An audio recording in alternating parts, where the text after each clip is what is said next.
Actually, we had a moment yesterday where Jim and I are writing a pilot, and we're writing this one for ourselves. We didn't pitch it to anybody. We're just going to write it. Even our agent was like, you don't need to write this pilot. You can just go pitch it. And we're like, no, we need to write it because we want to reconnect with our voice. And we don't quite know what that is anymore because we've been working on other people's shows doing their voice, which we enjoyed. But let's see if we can do one of our voice. What do we want to sound like now? Because it's been a while. Right. And yesterday, after breaking the story on this over and over and over, and for a couple weeks, it only took 2 or 3 weeks, and then we got it down. Now we're going to draft, and usually we then go into our homes and we split it up. And then, I send them scenes as I write them, and then we put it together, we read it, and we talk about it.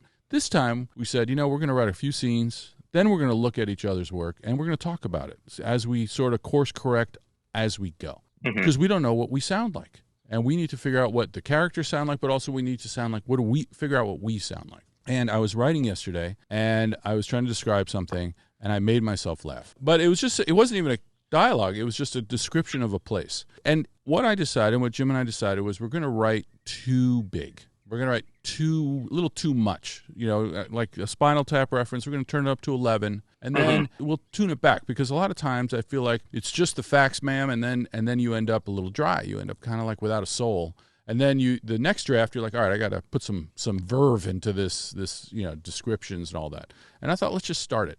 So I laughed, and then Jim's sitting 10 feet away, and he's like, what's so funny? And I told him, and he laughed. And then I said, all right, I'll dial that back. I'll take it out. And he's like, no, don't take that out. It may or may not be right, but let's just uncork it for this one. Yeah. And by the way, this is not a comedy that we're writing. I should say that. It's actually got a lot of crime thriller in it. Yeah, it's a lot of crime thriller, but we wanted to get attitude. We wanted when people read it to be like, okay, these guys have a voice.